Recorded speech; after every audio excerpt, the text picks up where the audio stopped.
everyone. Happy Happy Monday, guys. Monday. For some people, it's a mindful Monday. Others, it's a motivational Monday. But if you're here with us on Say That channel, you know it's the Monday Rundown. I love We it. are excited to be with you. My name is Janelle Villiers. That over there is Winston. We're your co-hosts with the most. We love the Monday Rundowns because we get to talk about all the things we don't get to talk about on our Wednesday shows, which are more related to business. So Mondays we can talk about all the other things that we're excited to talk Absolutely. about. Today is another great example of that. Today's topic is wonderful. And what we do is we take the topic and then we look to other content creators, other thought providers, so we can all learn together. So today is, are you over functioning in your relationships? Great question. It's when we first got this question, I at first was like, I don't know. What does that mean, over functioning? And then I was like, oh, maybe someone who takes more of the responsibility, maybe emotionally, maybe they're more emotionally responsible, and the other person is just like, wow, like just kind of like all over the place, or maybe emotionally immature.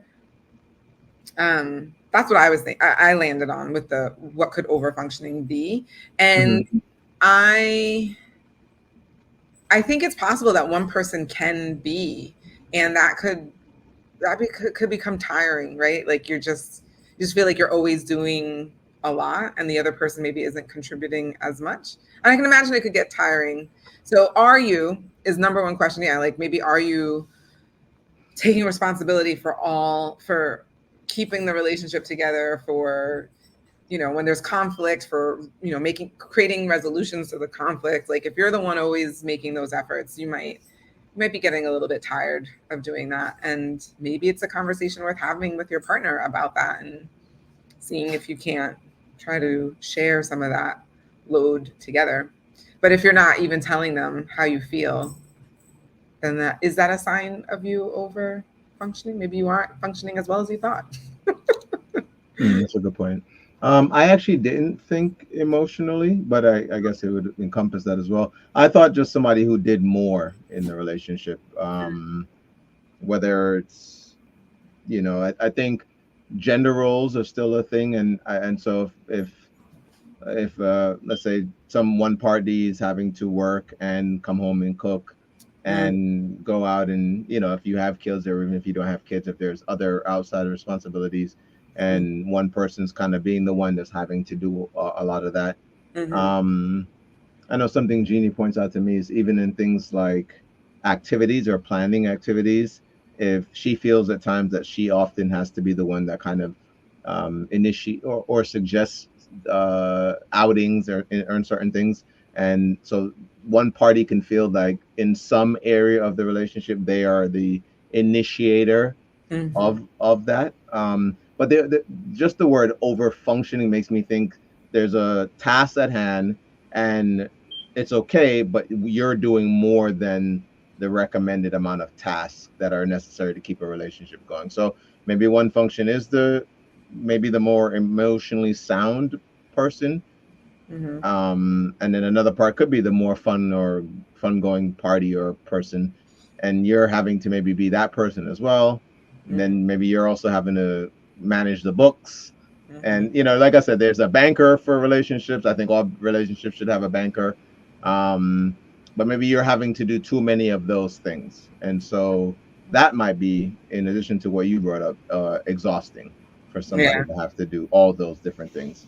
Right. But I know we had, like you said, we had some other thought leaders, so I'm excited to hear what they have to say. So we're tuning back into Mind and Body Health 101. They've been bringing us some great stuff. So let's hear what they've got to say on the topic. Can't wait. And that you are over functioning in your relationship. Hey everyone. Today we're diving into a topic that might hit close to home for many of you. Over functioning in relationships. But before we get into it, let me ask you this. Do you often feel like you're the responsible adult in your relationship? Are you constantly juggling tasks, making plans, and solving problems while your partner seems to be coasting? If you're nodding along, stick with me, because you're about to uncover 5 key signs that you might be over functioning in your relationship. Let's start with a quick definition. Overfunctioning is when one partner carries the bulk of responsibilities in a relationship, from daily chores to emotional labor. It's surprisingly common, especially in heterosexual relationships. In fact, a study by the Organization for Economic Cooperation and Development found that women perform 75% more unpaid work than men globally. That's a staggering imbalance. Now, let's dive into those 5 signs. 1. You're the constant planner and problem solver. Do you find yourself always thinking 10 steps ahead? Are you the one who remembers birthdays, scheduled appointments, and anticipates potential issues? If you're nodding, you might be carrying what's called the mental load of your relationship.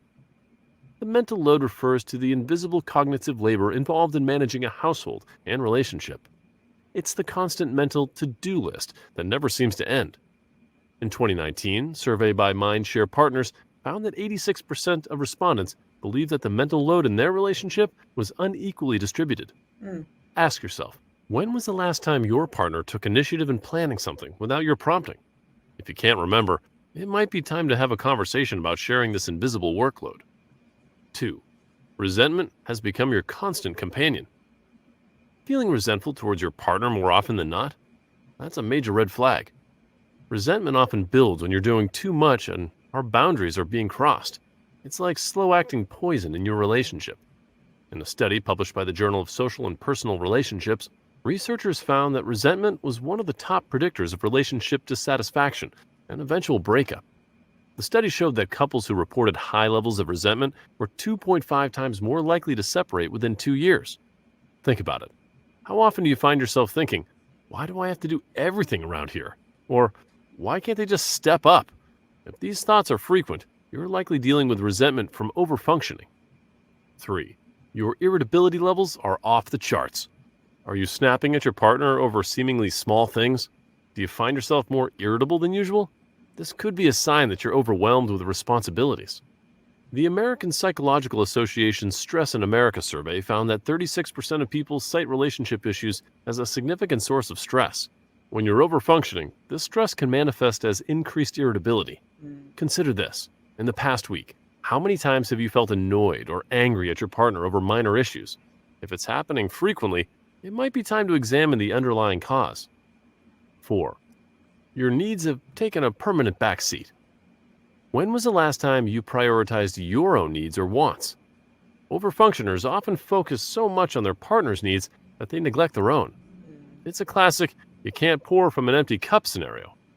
A study in the Journal of Social and Personal Relationships found that individuals who consistently prioritized their partner's needs over their own reported lower relationship satisfaction and higher levels of emotional exhaustion. Ask yourself, can you easily list 5 things you've done purely for your own enjoyment in the past month? If you're struggling, it might be a sign that you're overfunctioning and neglecting your own needs. 5. Spontaneity and fun have become distant memories. Remember when your relationship was full of spontaneous adventures and laughter? If those moments seem like ancient history, overfunctioning might be to blame. A study published in the Journal of Personality and Social Psychology found that couples who engage in novel and exciting activities together reported higher levels of relationship satisfaction. However, when one partner is constantly in responsible mode, it can be hard to switch gears and enjoy the present moment. Think about it. When was the last time you and your partner did something just for fun, without any planning or agenda? If you can't remember, it might be time to inject some spontaneity back into your relationship. Now, if you've recognized yourself in these signs, don't worry. Awareness is the first step towards change. Here are a few strategies to help balance things out. 1. Communicate openly with your partner about how you're feeling. 2. Start delegating tasks and allow your partner to take on more responsibility. 3. Set clear boundaries and stick to them. 4. Make time for self-care and your own interests. 5. Consider couples therapy if you're struggling to break the pattern on your own. Remember, a healthy relationship is a partnership. According to relationship expert Dr. John Gottman, the happiest couples share power and decision-making. His research shows that relationships where both partners are willing to accept influence from each other are significantly more likely to succeed long-term. So, what do you think? Did any of these signs resonate with you? Share your thoughts in the comments below. And don't forget to like and subscribe for more relationship insights. Until That was really good. Yeah. I really enjoyed that. I enjoyed the fact that they defined it in the beginning. That was helpful, which I think you and I were navigating around. And within their definition, the thing that resonated with me personally the most was the thinking of the other person's needs over my own. I have been guilty of doing that and then forgetting like my own wants, forgetting about like taking care of me. Mhm. Um, Yeah, recognize as I'm saying this out loud, I just had the thought that I think I have expected the other person to almost be like my governor, like a governor of time, and be like, "Hey, you should do this for you." Um, and although I have expected that, I have hardly ever gotten that. So I don't know why I have this expectation. It should be something that I do. Anyway, I don't want to should all over myself, but I feel like it's something that I want to do more of is putting my stuff first instead of waiting for somebody else to to point it out to me. I think in that though, is that something if in just maybe realizing it yourself, if that's not a need you've shared with a partner, then that's reasonable to not think somebody would come to I would say another adult and say, "Hey, you need to go do your own thing," if the relationship's set up that way. But it's good to recognize it and say, I think, and I'm speaking as just as a guy, I like being told things. It's like no different than, hey, I like 3 sugars instead of 5 in my coffee. I think a certain person can recognize, oh, okay, cool, that's something you need to be to. All right, cool, I can do that for you. Hey, you seem annoyed. Maybe you need to go do something for yourself. And actually, I'm happy you brought that up because for me, what I shared earlier about how Jeannie conveys certain things about not planning. I remember earlier on in the relationship, things to me as well felt very spontaneous, and there's just this very sense of newness.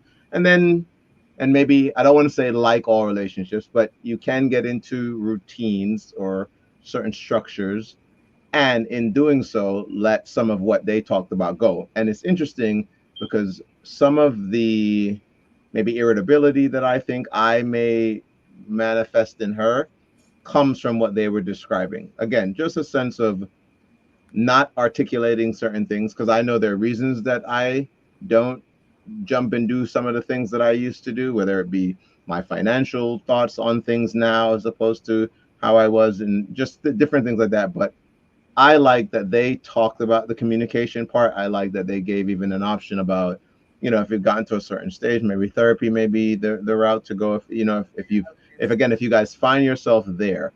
But what I would say, and again, in even hearing you share something like that, that's why I wonder how, and maybe not simple, but if you had told one of these people, just that, if just something as simple as that may have made a difference. Maybe not calling it simple, but just something like that would have made a difference because there are probably other things you may need. It's actually great that you recognize, hey, I want a person in my life that's like a governor who can say, hey, Janelle, you need to go do that. That's actually not a negative. It's great you can identify that. There's tons of dudes out there that are like that. Tons of dudes. And maybe for some women, that's not what they want. But if you know yourself saying, hey, it's not control, it's not a control, it's them giving me permission because I realize I tend to do for others more, and I need a person that can recognize in me, hey, I need permission to go find my own. Again, I don't know what your thing would be, but again, that person would know if that's her thing. Hey, you need to go just sit out and listen, go take a walk, whatever your thing is, go find a deer and go sit for a little bit. You get what I'm saying? Yeah. I think that's great that you recognize that. I really appreciate this video. Yeah, this was really good. Yeah, let us know your thoughts. What point resonated with you? We'd love to hear about it. And if you found this valuable, don't forget to like, share. I'm going to harp on that one. Share it. If you really Sharing is caring. And subscribe. All of those things are free. It literally doesn't cost you anything to do those things, but it helps us tremendously. So Thanks for watching. We really enjoyed having you with us today. And as always, remember that you deserve a good life. Say that. We'll see you guys. Thank you.